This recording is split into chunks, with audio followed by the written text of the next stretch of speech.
Hari ini Kamis tanggal 25 Juli 2024. Saya akan membawakan sharing firman yang berjudul Kuasa dari Hidup yang Dipenuhi Roh. Sebelumnya kita berdoa ya. Bapa, kami bersyukur kepadamu karena kasih karuniamu yang kekal, kebaikanmu yang membuat kami hidup sampai pada pagi hari ini, bahkan tuntunanmu yang membawa kami ke jalan-jalan yang benar. Kami mengucap syukur Bapa pagi hari ini. Kami akan belajar firman Tuhan. Kami meminta pewahyuan baru selalu, mata hati yang terang untuk mengenal Engkau dengan benar, memahami kebenaran firman dengan benar, sehingga Bapa, apa yang diseringkan pada pagi hari ini benar-benar berasal daripadamu, dan kami boleh melihat kemuliaan Allah dinyatakan dalam hidup kami. Ucap syukur dalam nama Yesus, ada tanah-tanah hati yang baik pagi hari ini. Amin. Di dalam Lukas 24 ayat 49 berkata begini, dan aku akan mengirim kepadamu apa yang dijanjikan Bapakku. Tetapi kamu harus tinggal di dalam kota ini sampai kamu diperlengkapi dengan kekuasaan dari tempat tinggi. Kisah Rasul 1 ayat 8 kurang lebih mengatakan hal yang sama, yaitu tetapi kamu akan menerima kuasa kalau Roh Kudus turun ke atas kamu, dan kamu akan menjadi saksiku di Yerusalem dan di seluruh Yudea dan Samaria dan sampai ke ujung bumi. Dua ayat di atas yang kita baca tadi jelas sekali membedakan antara Roh Kudus dan kuasa. Karena kadang-kadang banyak orang berpikir bahwa Roh Kudus itu kuasa. Tetapi ya kita perlu tahu bahwa Roh Kudus itu bukanlah kuasa. Roh Kudus adalah pribadi yang ketiga dari Tritunggal Allah. Sama kedudukannya seperti Bapa dan Yesus. Ya, sama-sama pribadi Allah dan memiliki perasaan dan kehendak. Jadi Roh Kudus itu bisa sedih. Roh Kudus dikirim Bapa untuk menolong kita dan tinggal di dalam kita secara permanen. Roh Kudus di dalam kita itu memberikan kuasa. Jadi tadi kita bisa bedakan ya antara Roh Kudus dan kuasa. Kita menerima kuasa dan otoritas karena Roh Kudus di dalam kita. Ekspektasi orang kebanyakan secara umum tentang kuasa adalah ketika orang-orang melihat mujizat, tanda-tanda heran, dan berbagai hal ajaib. Sehingga kebanyakan dari kita, orang percaya, orang Kristen, berpikir bahwa hanya orang-orang tertentu yang dipenuhi oleh kuasa. Seperti orang-orang yang melayani, para rasul, nabi, pengajar, misionaris, ya gembala. Tetapi pada pagi hari ini mari kita melihat lebih dalam lagi arti sesungguhnya dari memiliki kuasa dari hidup yang dipenuhi oleh Roh Kudus. 2 Petrus 1 ayat 3 berkata, karena kuasa ilahinya telah menganugerahkan kepada kita segala sesuatu yang berguna untuk hidup yang saleh, oleh pengenalan kita akan Dia yang telah memanggil kita oleh kuasanya yang mulia dan ajaib. Roh Kudus lewat ayat ini yang kita baca membuat kita mengerti bahwa Roh Kudus itu memampukan kita dengan kuasa ilahinya untuk menjalankan kehidupan yang saleh. Kehidupan yang saleh itu equal dengan kehidupan yang berkemenangan. Adalah impossible bagi kita untuk mampu menjalani kehidupan kekristenan di dunia ini, kejatuhan ini tanpa pertolongan dari Roh Kudus. Ada banyak hal yang begitu menggoda, menarik, memikat orang-orang percaya kepada dunia ini. Tipu daya kekayaan, kenikmatan dunia, keinginan mata, keinginan daging, dan banyak hal menarik lainnya di dalam dunia ini. Itu sebabnya kita membutuhkan Roh Kudus supaya kita menjalani kehidupan yang saleh dan takut akan Tuhan. Sampai hari ini kita hanya bergantung kepada kuasa ilahinya dan tidak terjadi secara otomatis. Jadi dengan kita dipenuhi oleh kuasa dan Roh Kudus dalam hidup kita, kita mampu menjalani kehidupan yang saleh. Roh Kudus juga empower kita atau memberdayakan kita untuk melakukan banyak hal. Terlebih kalau kita memenuhi panggilan Tuhan dalam hidup kita. Baik dalam PL maupun PB, orang-orang yang dipakai Tuhan adalah orang-orang yang dipenuhi kuasa oleh Roh Kudus, baik di atas maupun di dalam mereka dalam menjalankan apa yang Tuhan mau mereka lakukan. Kuasa yang diberikan oleh Roh Kudus membuat orang-orang yang melayani Tuhan atau dalam panggilan apapun di dalam hidup kita itu menjadi maksimal. Bukan hanya bagi mereka yang bergerak dalam 5 jawatan, baik itu rasul, nabi, guru, penginjil, dan gembala, tetapi di setiap area hidup kita, di marketplace atau di pemerintahan, bahkan seorang ibu rumah tangga pun, kita harus menyadari bahwa kita membutuhkan Roh Kudus untuk memberdayakan kita di dalam menjalani kehidupan kita sehari-hari, di dalam mendidik, membesarkan anak, menjadi istri yang baik pun kita membutuhkan Roh Kudus. Bahkan kita dengan penuh kuasa Roh Kudus ini, kita mampu membangun kehidupan yang lebih baik. Di dalam semua aspek hidup kita, kita akan melihat hasil yang berbeda ketika hidup kita ini adalah hidup yang dipenuhi oleh kuasa Roh Kudus. Salah satu pekerjaan Roh Kudus mengajarkan segala sesuatu kepada kita. Banyak rumah tangga yang hancur kalau dia tidak tahu cara untuk membangun kehidupan yang benar. Tetapi kita dimampukan oleh kuasa Roh Kudus untuk memiliki keluarga yang bahagia. Roh Kudus mengubah kita menjadi orang yang berbeda.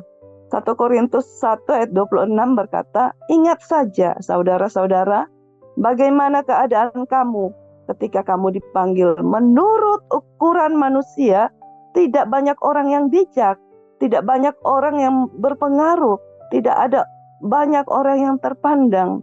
Tetapi puji Tuhan, di Korintus, oleh karena Roh Kudus, banyak kehidupan orang yang berubah, orang-orang menjadi berbeda." Kisah Para Rasul 4 ayat 13, orang-orang melihat Rasul itu sebagai murid-murid Yesus. Mereka bukan orang yang terpelajar. Mereka heran karena murid-murid ini melakukan hal-hal yang luar biasa. Mereka menjadi orang yang berbeda. Roh Kudus juga akan memberitahukan hal-hal yang akan datang, bahkan hal-hal yang sangat detil. Di dalam Lukas 2 ayat 25-30, di situ ada seorang bernama Simeon. Ia seorang yang benar dan saleh yang menantikan penghiburan bagi Israel. Roh Kudus ada di atas dia. Dan kepada dia telah dinyatakan oleh Roh Kudus bahwa ia tidak akan mati sebelum ia melihat Mesias, yaitu dia yang diurapi Tuhan. Sehingga ia datang ke bait Allah oleh Roh Kudus.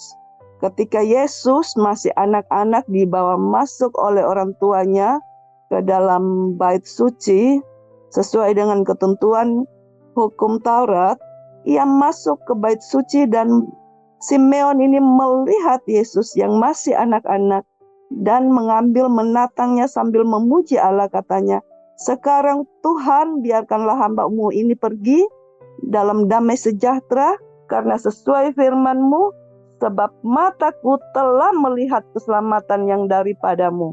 Dalam kisah ini Roh Kudus ada di atas Simeon. Karena Roh Kudus, Simeon bukan seorang yang lahir baru.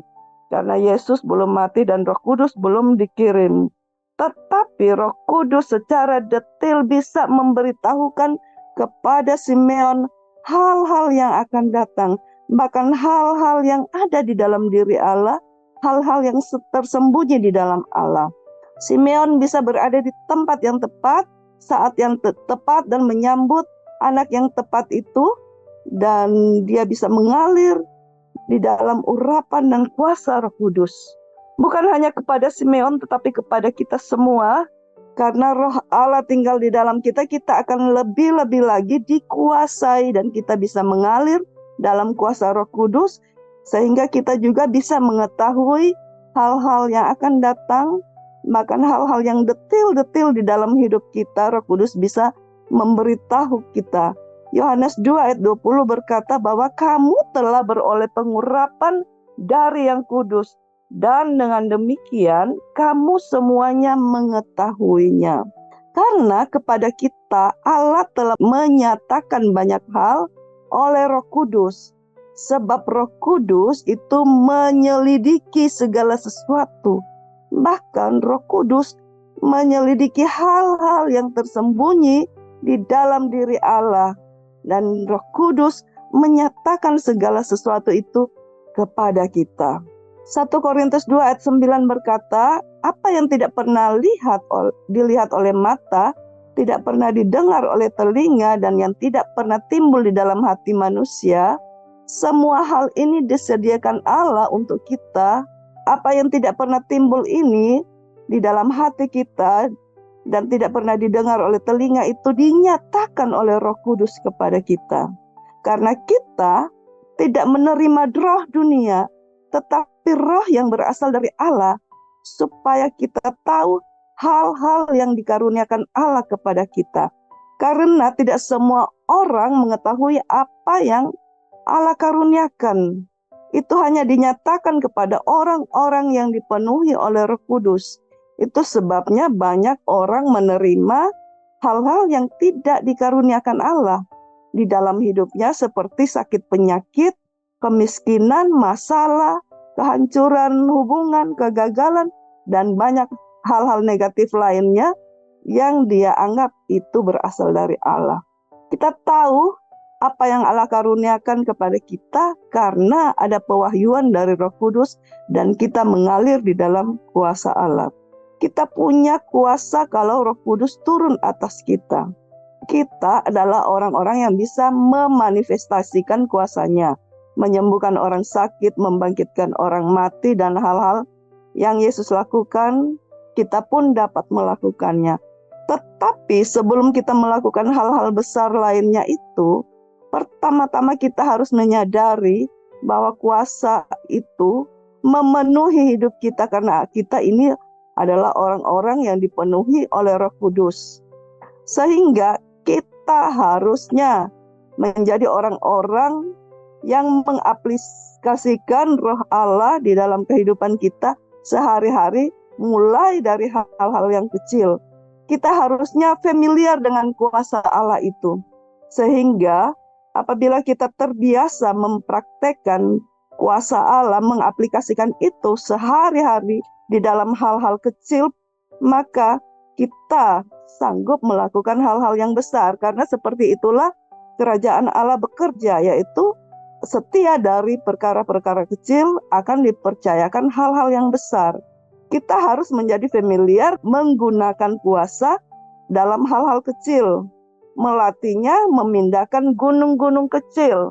Bagaimana kita akan memiliki keyakinan untuk memerintahkan gunung besar kalau kita belum pernah menggunakannya untuk memindahkan gunung kecil. Untuk menjadi efektif di dalam menggunakan kuasa, kita harus berjalan dalam kuasa itu setiap hari.